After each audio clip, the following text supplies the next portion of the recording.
How about for the solopreneur or small company? What could we imagine doing there? I'm going to give you my take, what I think would be a good place to start, and you can chime in what do you think people should do. So the first suggestion would be to put live streaming as one of the next steps in your marketing pot, so to speak, right? So you start with good content on LinkedIn, you add an email list, you make sure that you do great videos and maybe a podcast long format, right? And you can then start with live streaming where you just interview interesting people who have something to say.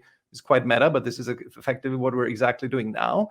You told me that you're really interested and knowledgeable in the topic of live streaming, so let's talk about it. I think it could be valuable for our audience. Simply record it as a long form piece of content that you're then going to put on YouTube and podcast in its entirety, and chop up the clips and then use that for your LinkedIn, for your regular LinkedIn and Facebook, wherever else you are active, daily content. And as far as other possible content, what I've seen work really well is that if you simply make it into a Q&A where you simply take questions that you've heard in the market, and these really should be stuff that you've heard that people are struggling with.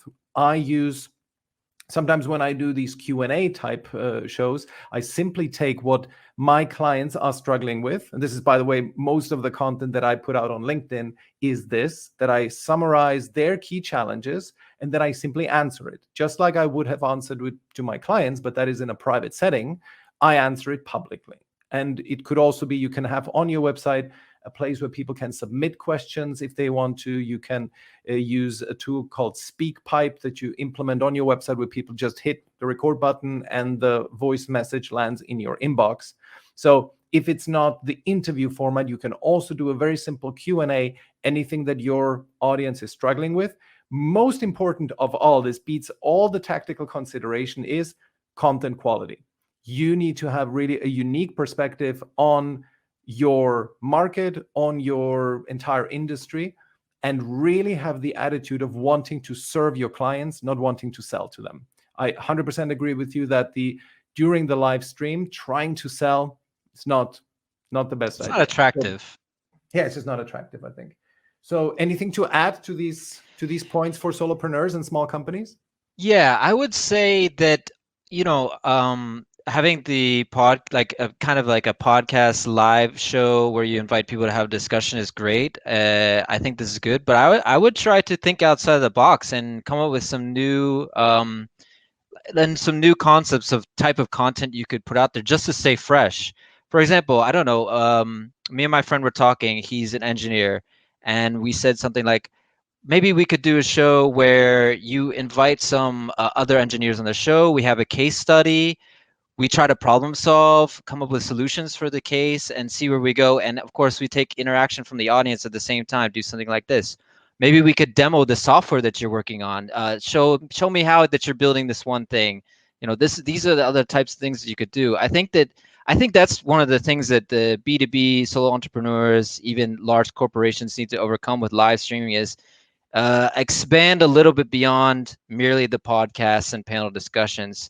Mm-hmm. For sure, there's a lot of stuff out there that you just have to ask yourself, go to your team. If you work alone, maybe talk to your friends, even your clients, and say, what are you interested in hearing? Because mm-hmm. probably there's something that you can adapt to doing live. I know that you've done it. That's what you did, for example, with your planning, your yearly planning. So this is, for example, great. It's something to mix up. Oh, and actually, that's a very good reminder. Thank you for that, because what I found really helpful there, as opposed to simply recording it as a video and putting it out as a podcast, if you put a stake in the ground and you say, okay, on Wednesday, 3 p.m., I'm just going to do it, then you actually have to do it end to end. You are live. People are listening to you. People are watching you. You have to finish this. And especially when it comes to anything like strategic planning, that is easily... It's very tempting to delay it. Oh, yeah, I have more burning issues.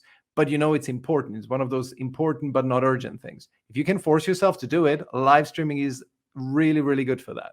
And on that point, this strategic planning session was a very successful live stream. I've had a lot of views on it on YouTube, and people have actually messaged me about it, that they found it very helpful. So exactly, that's kind of a way to do it outside of the box.